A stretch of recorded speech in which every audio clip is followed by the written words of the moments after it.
Welcome to another episode of Mexican in the Kitchen. This is a very special video because it's something I have been thinking about doing or trying since I started the channel.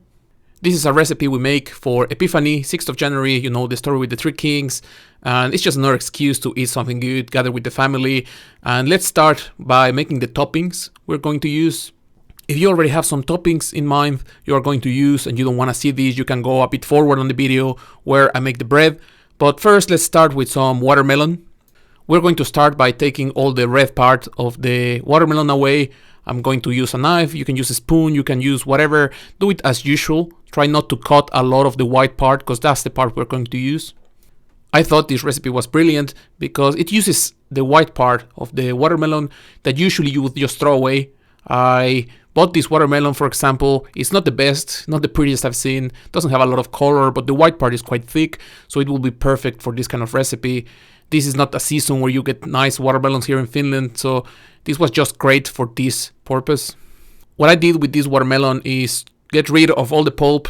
Then I just pat it dry because it's easier to handle that way. You don't really have to. I just didn't want to make more of a mess. What I will do is take the potato peeler and I'm going to remove all the green, thick skin. Once we have the white part of the watermelon, then we're going to cut it into strips. In this case, I'm just going to slice it and trying to make every strip around the same thickness.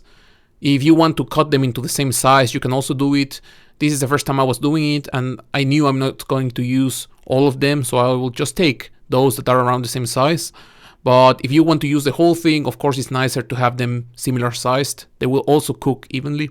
As I was slicing the watermelon, I realized I left a lot of the pulp. As I said, it was a bit whitish, so I didn't realize I left so much of it. I'm going to use a knife and I'm going to cut the rest. You don't need to do it because that pulp will most likely dissolve later, but I wanted to make sure they are even at the end, so I'm going to clean all these.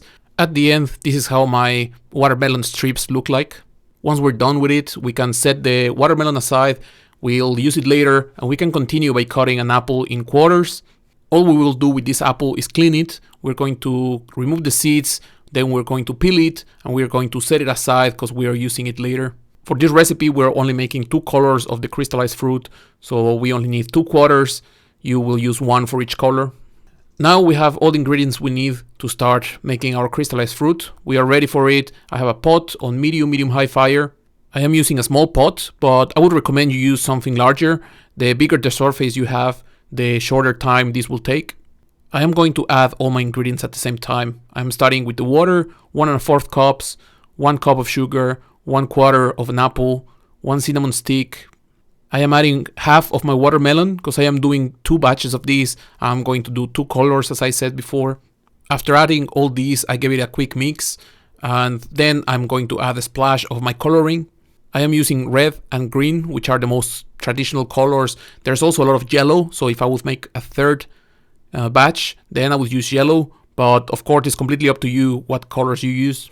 This is also something that looks very beautiful on bread. I don't know why we don't use it more often, but if you want to use other colors, completely up to you. You just add whatever kind of coloring you want, and it's very easy to play with them, mix them, make other colors. Making this crystallized fruit is very easy. We just keep it on fire. Try not to have it on too high fire. If your stove is a bit more powerful, try to keep it on a medium. Time will vary a lot depending on the pot or pan you use and the surface you have, but basically what we want to do is keep mixing it from time to time. Just reduce the water. It will start to turn into this caramel. You will notice the color changes. The watermelon starts to look a bit more see-through, starts absorbing the color, and that's exactly what we're going for. At this point, we can do the exact same thing with the other half of the watermelon. This pot is exactly the same ingredients, same process. I'm just going to keep this on the stove. After a few minutes, it will start bubbling. And this is a good time to check on it, make sure you mix it a bit, you make sure nothing is burning, that it's not too hot, and then we'll just keep an eye on it, try mix it from time to time. After a while, I just turn them off. You can see the water has reduced quite a lot. The liquid that's left, it's very much like a caramel. It's very sticky. This is how they look. It might not look very appetizing, but we're still putting this on top of the bread before baking. So it will change the texture. The flavor is already quite nice. It got a bit of this Christmassy punch kind of flavor. Still waiting on the green, but I'm going to set this aside and then we can continue, start preparing our bread. Now we can move on and start preparing our bread. For that, I'm going to start with half a cup of warm water. The first thing we're doing is activating the yeast. For that, I'm using one of these packages. It's about 11 grams. I'm going to throw it into the water. Then I will use a fork and I'm going to gently remove. We want to mix it a bit, make sure it's wet. And this will activate the yeast. We just have to wait for about 5 to 10 minutes. You will notice it starts making slight bubbles right away. That's a good sign. That's what we want. Some people might have trouble with this step. If it doesn't bubble or it doesn't activate, make sure your water is about 100 to 110 degrees Fahrenheit. That's between 37 and 43 Celsius. Very often when people have problems with this step, it's because their water is either too hot or too cold. I have been waiting 10 minutes now, and you can see there's bubbles on the surface. I'm going to add some flour here. It's half a cup.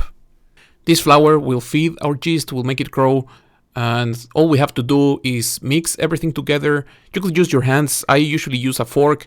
This is a bit runny. It's just easier. You make less of a mess. We want to mix them nicely. We don't want to see any dry flour. We want them to become one runny kind of sticky mixture. Now we have to leave it to rest for about 25 minutes or until it grows to double its size. What I will do is use some plastic wrap. I'm not going to make it completely airtight. I'm just going to cover it slightly, just very loosely, and set it aside. I'm going to leave it on my kitchen next to my pots. The stove is on, so this is quite a warm place. This is especially important if you live in a cold place. Try not to set these next to a window or anywhere where it's a bit too cold. While I wait, I am preparing the rest of my ingredients. I have 3 eggs in this bowl, and I'm adding 3 extra egg yolks. How you split your yolks completely up to you. I think the easiest method is using the shell. Just move it from one shell to the other, trying to remove the excess of the egg white, and then put it wherever you want to place it. Once we have the 3 eggs with the 3 yolks, we can add 2 tablespoons of milk. Now I will set this aside and we can continue with the bread. Now I will continue by mixing the dry ingredients. I am going to start with the rest of the flour, 3.5 cups. I will leave a small reminder of the ingredients here. I will add the sugar, 3/4 of a cup. 1/4 of a teaspoon of salt. Personally, I added 1 teaspoon. I thought it was a bit too little. This is not completely necessary, but I like taking a fork and just mixing the dry ingredients.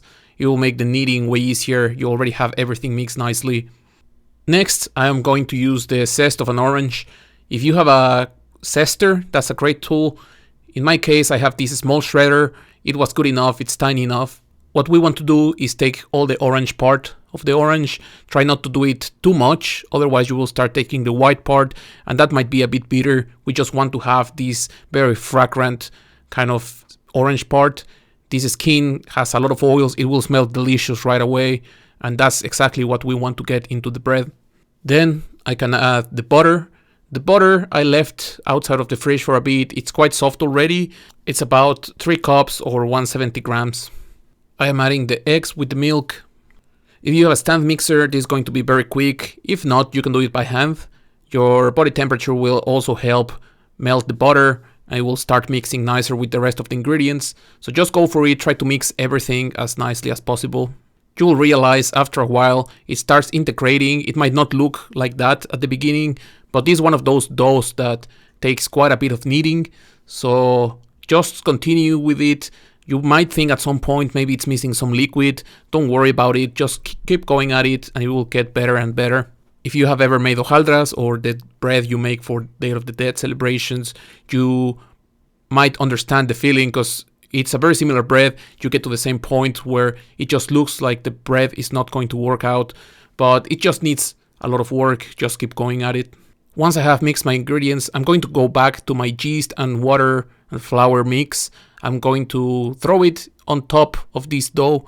As you can tell, it's quite flexible. It has grown quite a lot. You can see there's a lot of air in there. That's the cheese growing.